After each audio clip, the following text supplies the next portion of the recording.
और बाबा की नगरी में प्रतिदिन प्रति माह हर रोज अलग अलग मंदिरों में दर्शन का पूजन का प्राविधान है।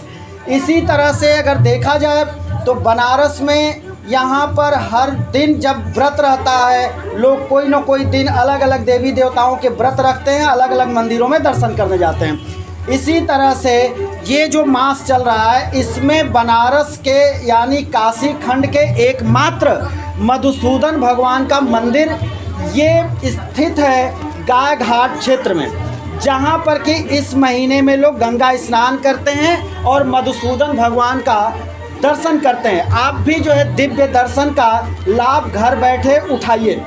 हम अब ये जानेंगे कि काशी खंड में इस मंदिर का क्या महात्म्य है, और हम जिस पंडित जी से आपको रूबरू कराने जा रहे हैं, उनसे बात करने जा रहे हैं, वही यहाँ के पुजारी हैं और वो बताएंगे आपको विस्तृत रूप में कि इस मंदिर का और भगवान की इस मूर्ति का दर्शन करने का क्या प्रावधान है, लोग कितने दिन तक यहाँ दर्शन करते हैं और यहाँ दर्शन करने से भगवान के क्या लाभ लोगों को प्राप्त होता है, काशी में प्रचलन क्या है कि यहाँ का दर्शन क्यों करने लोग आते हैं। तो पहले तो हम पंडित जी, पहले तो हम आपका परिचय जानना चाहेंगे और अपने YouTube चैनल द पत्रकार टीवी में आपका हम बहुत बहुत स्वागत करते हैं। नमस्कार, मैं पंडित रंगनाथ मिश्र, मधुसूदन मंदिर काशी खंडोक्त के पुजारी।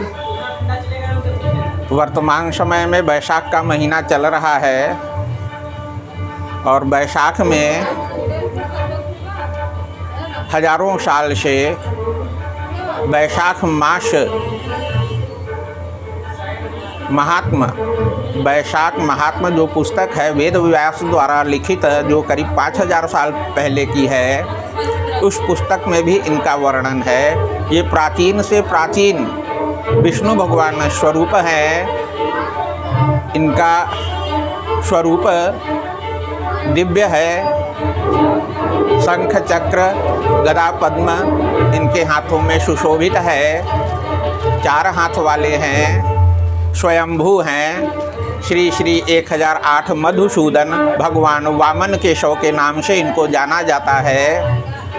और इनका प्रिय माखन और मिश्री है, जो इनको भोग लगता है और भोग लगे करके प्रसाद वितरित होता है।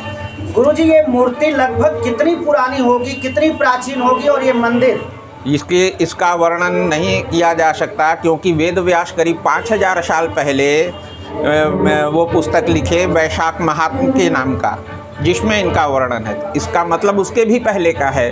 आप पूजन यहाँ जो कराते हैं प्रतिदिन, उस पूजन में कौन सा मंत्र आप शामिल करते हैं, किस तरह की आराधना करते हैं? विष्णु भगवान का कोई भी मंत्र, जैसे ओम इदम विष्णु चक्र में त्रेधा निदधे पदम समूढ़स्य पागुं सुरे स्वाहा, ओम नमो भगवते वासुदेवाय, ओम विष्णवे नमः इत्यादि मंत्रों से इनका पूजन होता है। प्रतिदिन सुबह शाम भोग आरती होती है। और खास करके वैशाख मास में और अक्षय तृतीया, एकादशी, पूर्णिमा, इन सब तिथियों पे विशेष पूजन और इनका श्रृंगार वगैरह होता है। और अनेक दर्शनार्थी यहाँ पे आते हैं, हजारों की संख्या में दर्शन का लाभ उठाते हैं। मधु नामक दैत्य का इन्होंने संहार किया था, जिससे इनका नाम मधुसूदन पड़ा। काशी 2 खंडों में विभक्त है, एक शैव काशी, एक वैष्णव काशी। वैष्णव काशी के अंतर्गत इनका विशेष महत्व है, जिनमें बैसाख महत्व इनके लिए बनी हुई है। पूरे विश्व में अगर कहीं बैसाख मास का वर्णन होता है तो मधुसूदन का जरूर वर्णन होता है। और इनका एक उपनाम वामन केशव भी है। वामन केशव, विष्णु भगवान का अनेक रूप है, उन अनेक रूपों में कोई किसी नाम से पुकार ले, लेकिन इनका जो मुख्य नाम है मधुसूदन और वामन केशव। अच्छा, ये लोग कहते हैं कि मधुसूदन यानी भगवान कृष्ण, क्या ये सही है? विष्णु भगवान के स्वरूप ही कृष्ण भी हैं, मधुसूदन भी हैं, वामदेव भी हैं, अनेक नाम विष्णु भगवान के हैं, जिसमें सभी रामचंद्र जी के भी नाम को विष्णु भगवान से ही जोड़ करके उनका ही स्वरूप माना जाता है। इस तरह से ये विष्णु भगवान का ही स्वरूप है, चाहे उनको राम कहिए, कृष्ण कहिए, विष्णु कहिए, वामन कहिए, वासुदेव कहिए, अनेक नाम हैं।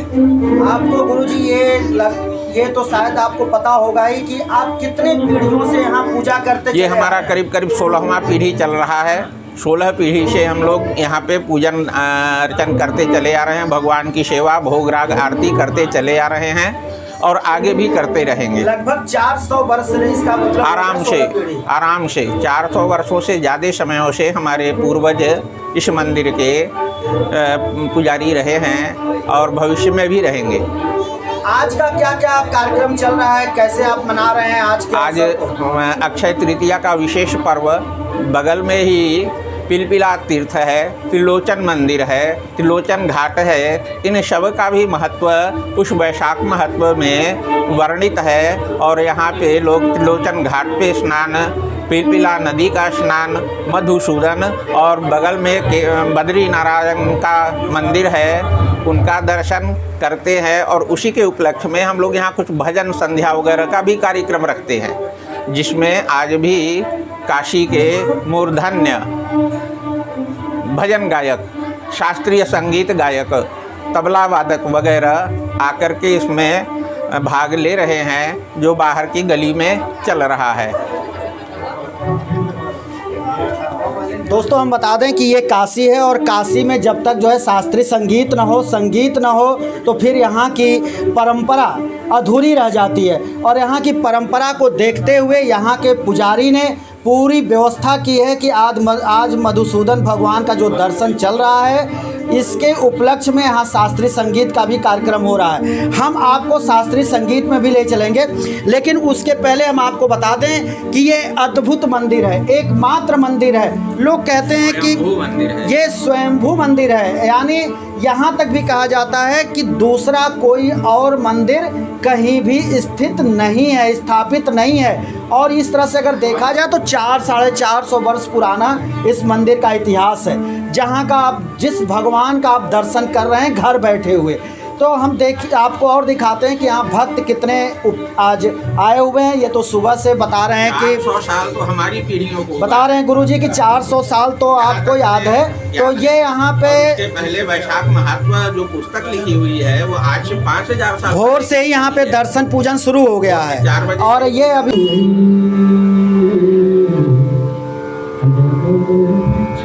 हमिंग करेगा आगे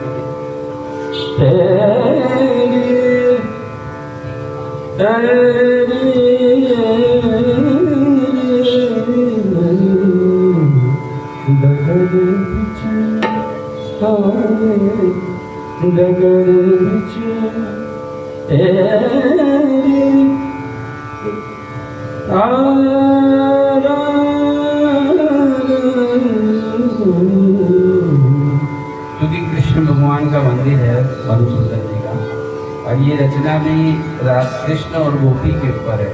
हमारे संगीत में बहुत गाया जाता है इसको। कैसे चलूं मगनों के कन्हैया,